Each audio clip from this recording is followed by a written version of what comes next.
Hello students, how are you? Welcome to biology class. Myself Neetu Sharma. We are studying chapter 4 Heredity and Evolution of NCERT book, in which we are doing only heredity part as evolution part is deleted in this year. Today we are going to study about the monohybrid and dihybrid cross performed by the Mendel during his experiment and what are the conclusion or result he draw from these crosses. तो ये चीज हमें आज देखनी है. सबसे पहले तो इसकी definition, what is the definition of monohybrid cross. As the name suggest, यहाँ मोनो वर्ड लिखा है. मोनो मतलब होता है वन एंड हाइब्रिड मतलब होता है जब हम नई जनरेशन प्रोड्यूस करें, हम सिर्फ वन कैरेक्टर के लिए उस हाइब्रिड को स्टडी करें. तो मोनोहाइब्रिड क्रॉस की डेफिनेशन हम लिख सकते हैं, cross between two different varieties. Different में हम कॉन्ट्रास्टिंग कैरेक्टर्स ले सकते हैं, ऐसे वेराइटी जिसके कॉन्ट्रास्टिंग कैरेक्टर हो. Contrasting variety of individuals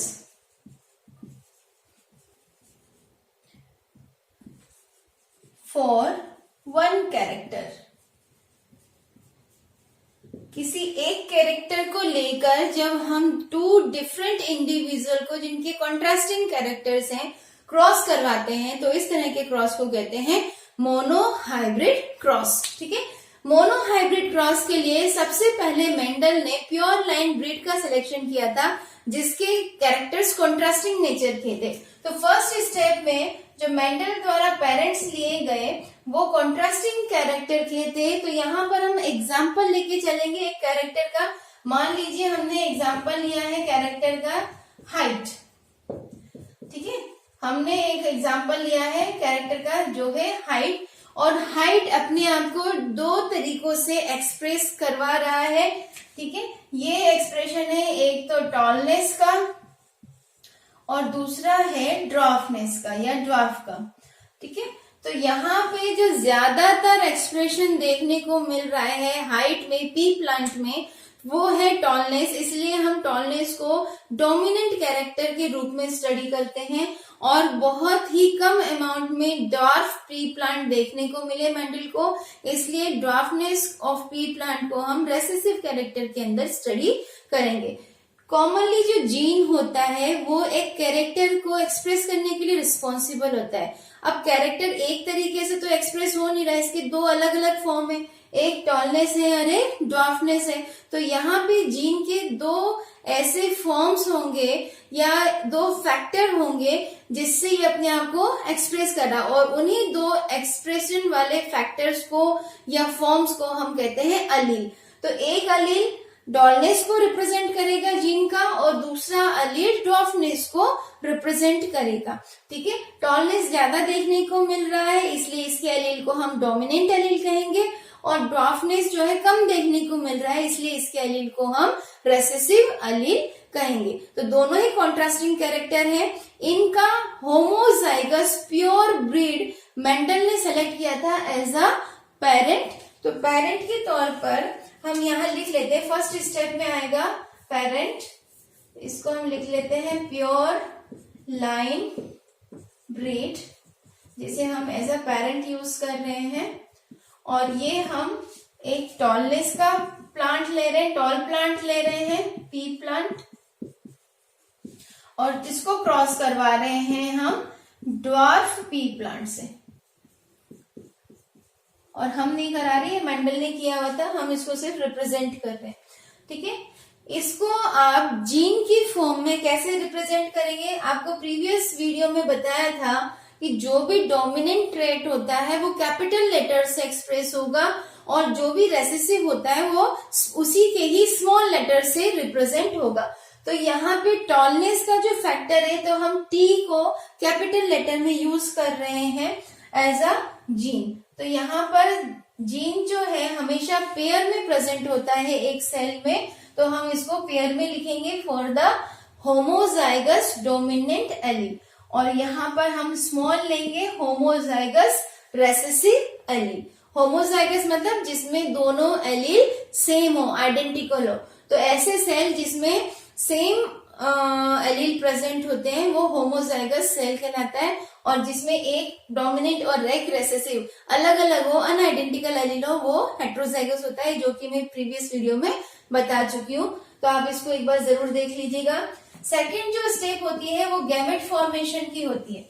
gamete formation के दौरान एक सेल की जो एलील होते हैं ये दोनों सेपरेट हो जाते हैं।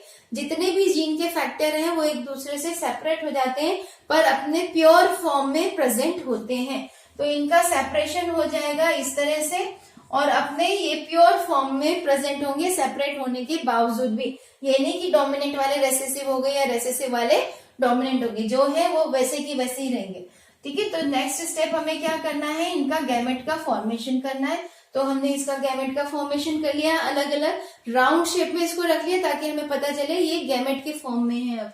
ठीक है, अब थर्ड स्टेप होती है इनका फ्यूजन होना, क्योंकि क्रॉस करा रहे हैं तो फ्यूज होंगे। तो ये गैमेट क्या करते हैं, अपने साथ वाले गैमेट के साथ फ्यूज होंगे। तो पहला गैमेट इन दोनों के साथ फ्यूज होगा, फिर दूसरा गैमेट इन दोनों के साथ फ्यूज होगा। तो हम देखते हैं कि कैसे हाइब्रिड फॉर्म हो रहा है। तो फर्स्ट वाले के साथ फ्यूज होगा, दोनों, एक यहाँ पे डोमिनेंट है एक रेसेसिव है। तो हमारे पास जो नया जाइगोट बनेगा जिसे हम हाइब्रिड कह रहे हैं वो क्या बनेगा, कैपिटल टी और स्मॉल टी वाला बनेगा। दूसरे नंबर पे हम दूसरे गैमेट के साथ इसको फ्यूज कराएंगे तो वापस से हमें कैपिटल टी और स्मॉल टी मिल जाएगा एज अ जीन फैक्टर। दूसरा हम यहाँ पे करेंगे दूसरे गैमेट के साथ तो भी हमें सेम वही मिल रहा है, फिर हम इसके साथ करेंगे तो भी हमें वही चीज मिल रही है। तो आप देखेंगे इनके फ्यूजन के कारण हमारे पास 4 तरह के हाइब्रिड्स मिल गए हैं, और ये जो हाइब्रिड्स बन के आए हैं इसको हम कहते हैं F1 generation. 2 pure line breed जो कि होमोजाइगस है, कॉन्ट्रास्टिंग कैरेक्टर के हैं, ऐसे इंडिविजुअल को क्रॉस कराने से जो हाइब्रिड बनते हैं उनको कहते हैं F1 जनरेशन हाइब्रिड। अब आप यहाँ देख सकते हो ये जो हाइब्रिड है बेटा, इसमें एक टॉल कैरेक्टर का है और एक ड्वार्फ कैरेक्टर का है। मतलब एक तो है ये वाला जो है ये तो है डोमिनेंट और ये वाला है रेसेसिव। तो जब इस तरह की 2 एलील अनआइडेंटिकल एक ही सेल में प्रेजेंट होते हैं तो उसमें सिर्फ डोमिनेंट वाला ही अपने आप को एक्सप्रेस करेगा, रेसेसिव वाला अपने आप को एक्सप्रेस नहीं करेगा। तो इसका मतलब ये वाला जो हाइब्रिड बना ये कैसा बना, ये टॉल बना। ठीक है, क्योंकि रेसेसिव वाला एक्सप्रेस नहीं होगा, ड्वार्फनेस एक्सप्रेस नहीं होगा, सिर्फ टॉलनेस एक्सप्रेस होगी बिकॉज ऑफ डोमिनेंट एलील। जहां पे भी डोमिनेंट एलील होगा वो अपने आप को एक्सप्रेस करेगा, दूसरे को एक्सप्रेस नहीं करने देगा। तो इसका मतलब सारे कैसे हो गए, सभी में एक एक डोमिनेंट प्रेजेंट है। तो इसका मतलब सारे हाइब्रिड किस नेचर के हैं, टॉल नेचर के हैं। पर यहाँ पर एक चीज आप देखिए, यहाँ पर हमने देखा था एक सेल में आइडेंटिकल एलील्स थे, पर यहाँ पर एक सेल में डिफरेंट है, अनआइडेंटिकल एलील्स है, एक डोमिनेंट है और एक रेसेसिव है। तो इस तरह की कंडीशन को बोलते हैं हेट्रोजाइगस कंडीशन। तो आपको F1 जनरेशन में जो हाइब्रिड मिले हैं वो सारे कैसे हैं, वो सारे हेट्रोजाइगस टॉल प्लांट है। ठीक है, यहाँ पे भी टॉल प्लांट था पर ये कैसा था, होमोजाइगस था, ये होमोजाइगस था। पर यहाँ जो टॉल प्लांट मिला है वो हेट्रोजाइगस है। तो ये सारे हेट्रोजाइगस प्लांट मिले हैं F1 जनरेशन में। आई थिंक यहाँ तक आपको क्लियर हो गया होगा। अब मेंडल ने क्या किया, इस F1 जनरेशन की हाइब्रिड में अपने आप सेल्फ पॉलिनेशन कराया और कोई भी 2 ब्रीड लेकर, कोई भी 2 हाइब्रिड लेके उनके बीच में क्रॉस करवा दिया। ठीक है, सेल्फ पॉलिनेशन मेथड से क्रॉस करवा दिया। ठीक है, तो नेक्स्ट स्टेप क्या होगी, अब जो नेक्स्ट स्टेप होगी F2 जनरेशन के लिए, उसमें पेरेंट कौन से होंगे, उसमें पेरेंट ये वाले होंगे, कैपिटल टी स्मॉल टी, जो कि दूसरे हाइब्रिड से क्रॉस हो रहे हैं। ये भी टॉल है और ये भी टॉल है। जब इनका गैमेट फॉर्म होगा तो ये किस में फॉर्म हो जाएगा, कैपिटल टी में और स्मॉल टी में। सिमिलरली इसका भी गैमेट फॉर्म होगा कैपिटल टी में और स्मॉल टी में। नेक्स्ट में क्या होगा, अब जो जनरेशन निकलेगी उसे कहेंगे F2 जनरेशन। ठीक है, F1 जनरेशन आ चुकी है पहले, अब जो जनरेशन निकलेगी वो कहलाएगी F2 जनरेशन। सिमिलर क्रॉस होगा यहाँ पे जैसे पहले किया था, इसका इसके साथ, फिर पहले वाले का दूसरे के साथ। तो देखिए यहाँ पे क्या कॉम्बिनेशन बना, ये भी डोमिनेंट है और ये भी डोमिनेंट है, तो कैपिटल टी आ गया इससे। यहाँ पर इसको दूसरे के साथ क्रॉस करेंगे तो एक कैपिटल और एक स्मॉल आ जाएगा। इस वाले को हम इसके साथ करेंगे तो एक कैपिटल एक स्मॉल आएगा। अब यहाँ पे लिखेंगे कैसे, पहले हम स्मॉल वाला लेटर नहीं लिखेंगे क्योंकि हमेशा जब हेट्रोजाइगस कंडीशन होती है तो कैपिटल लेटर मतलब डोमिनेंट एलील पहले आएगा, रेसेसिव एलील बाद में आएगा। तो यहाँ पे भी हम बेटा कैपिटल वाला पहले लिखेंगे और रेसेसिव वाला स्मॉल लेटर वाला बाद में लिखेंगे। सिमिलरली यहाँ पर दोनों ही स्मॉल लेटर हैं तो यहाँ हम दोनों स्मॉल लेटर लिख लेंगे। तो हमारे पास F1 जनरेशन के हाइब्रिड यहाँ पर आ गए हैं। ठीक है, अब इन हाइब्रिड की हम फिनोटाइपिकली मतलब अपीयरेंस वाइज स्टडी करेंगे, इनका लुक कैसा होगा। लुक कैसा होगा उसके देखने के लिए हम सबसे पहले डोमिनेंट कैरेक्टर देखेंगे, किस किस में डोमिनेंट कैरेक्टर है और किस में नहीं है। तो यहाँ देखिए, यहाँ दोनों डोमिनेंट है, यहाँ पर ये वाला डोमिनेंट है, यहाँ पर ये वाला डोमिनेंट है, पर यहाँ पर कोई भी डोमिनेंस नहीं है। इसका मतलब यहाँ वाला जो प्लांट बनेगा वो कैसा बनेगा, टॉल बनेगा। ये वाला प्लांट भी कैसा बनेगा, टॉल बनेगा, और ये वाला प्लांट भी कैसा बनेगा, टॉल बनेगा। अब इसमें डोमिनेंट कैरेक्टर वाला एलील नहीं है, इसलिए ये प्लांट कैसा बनेगा, ये बनेगा ड्वार्फ प्लांट। तो कहने को क्या हुआ, 3 टॉल प्लांट है और एक ड्वार्फ प्लांट है। इस तरह का जो रेशो निकल के आया इसको हम कहते हैं phenotype ratio.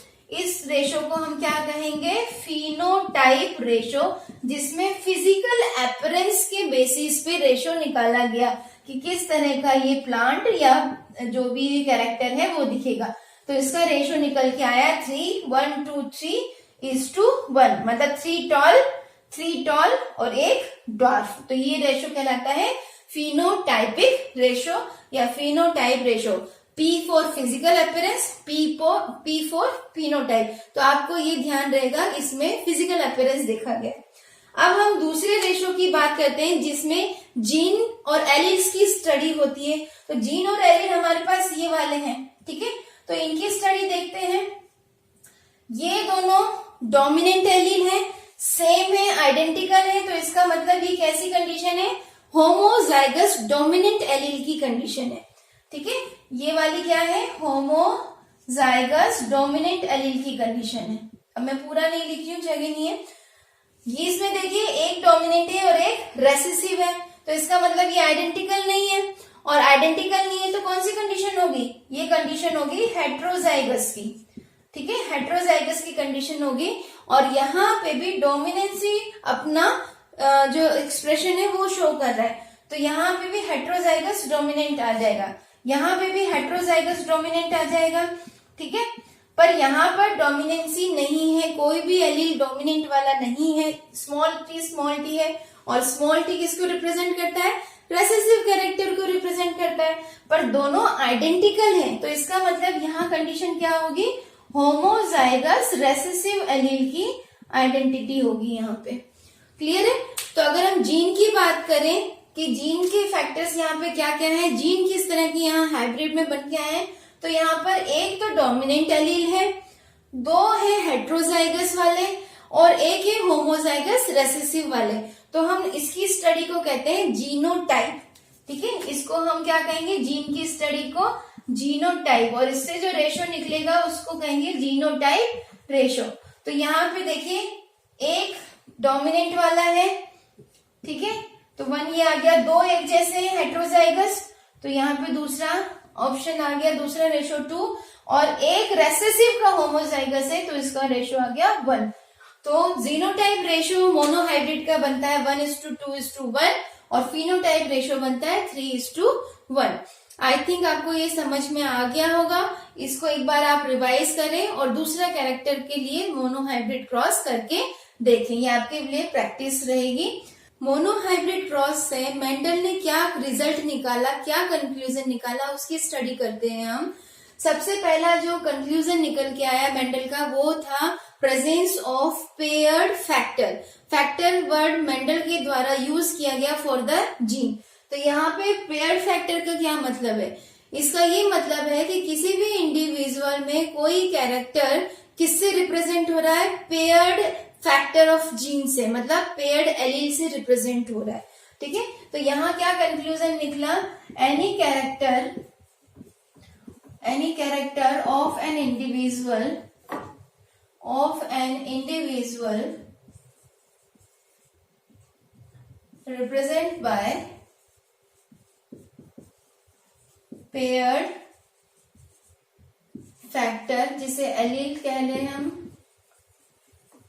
Of a gene, इससे रिप्रेजेंट होता है। जीन मेनली रिस्पॉन्सिबल होता है कैरेक्टर को एक्सप्रेस करने के लिए, और जीन के भी जो एलील्स हैं, फैक्टर्स हैं, वो पर्टिकुलर कैरेक्टर के एक्सप्रेशन को कंट्रोल करते हैं।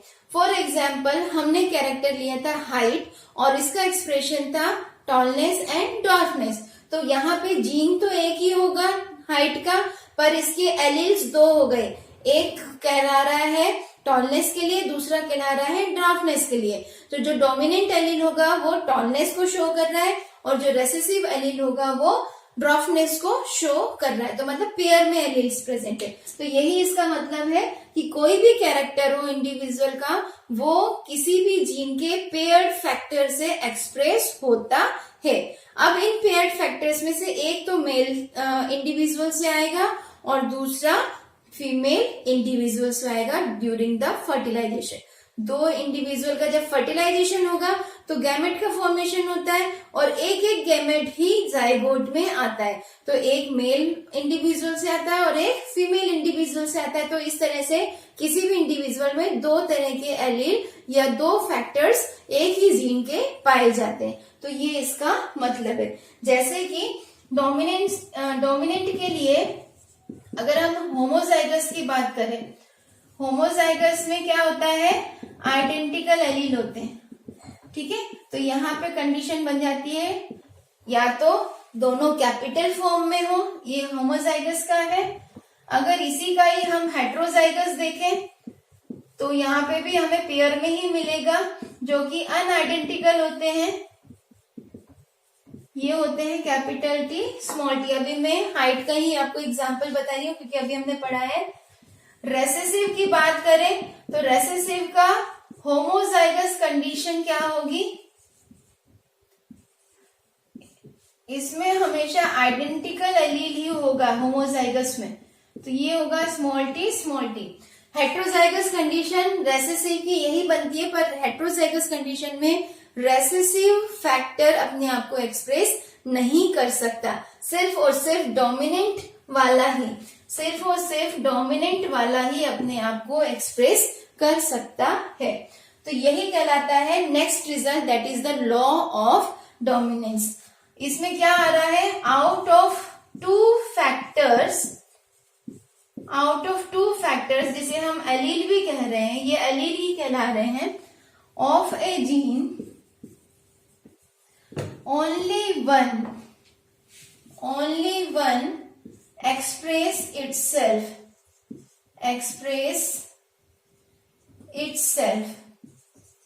अपने आप को सिर्फ एक ही एलील एक्सप्रेस करेगा, and it is termed as dominant allele.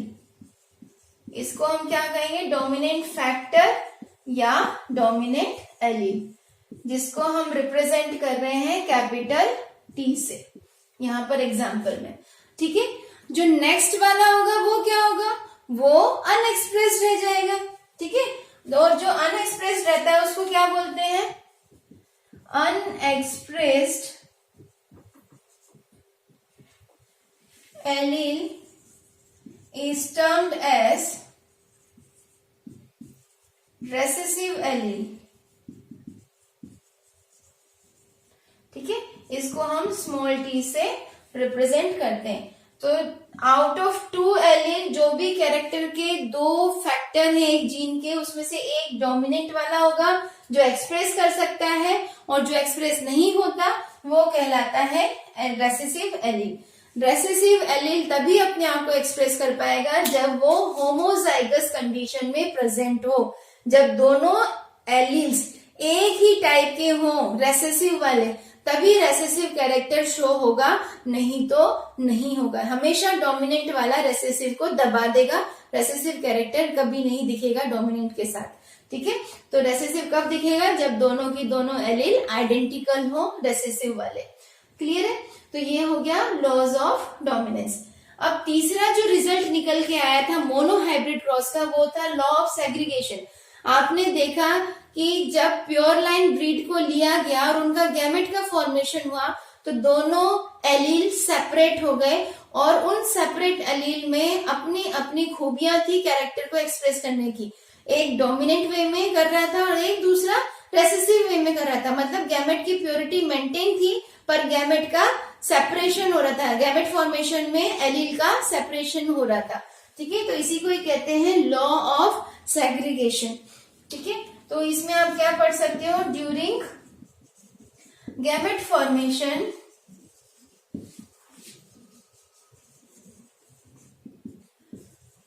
To factors of A, factors मतलब allele, 2 factors of A gene get separated. Separated को ही हम क्या कहते हैं? सेग्रीगेटेड।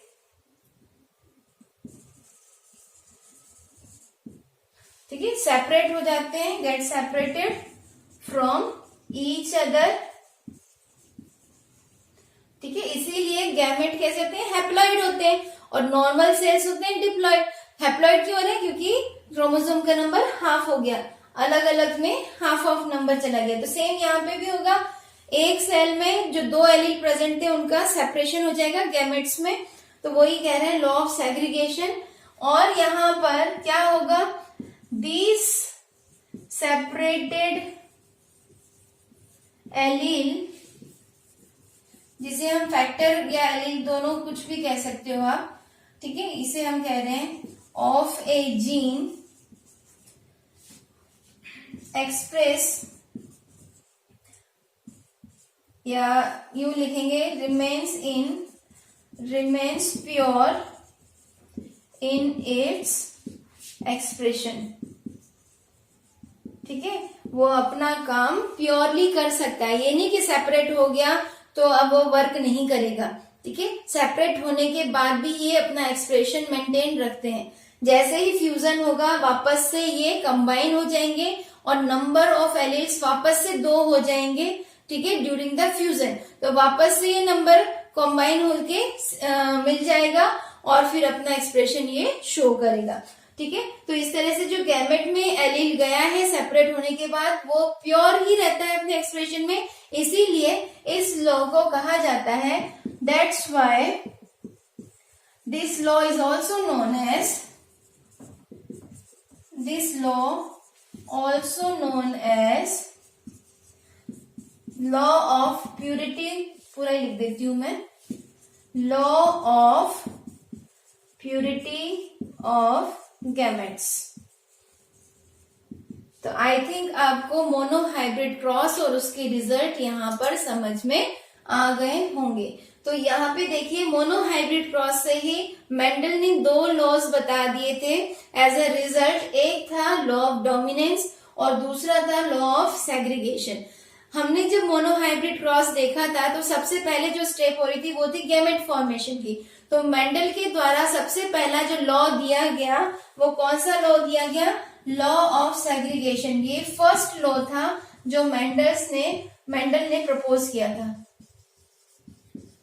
ठीक है, it is the first law Mendel proposed, followed by law of dominance and then law of independent assortment, जो कि हम डाई हाइब्रिड क्रॉस में स्टडी करेंगे।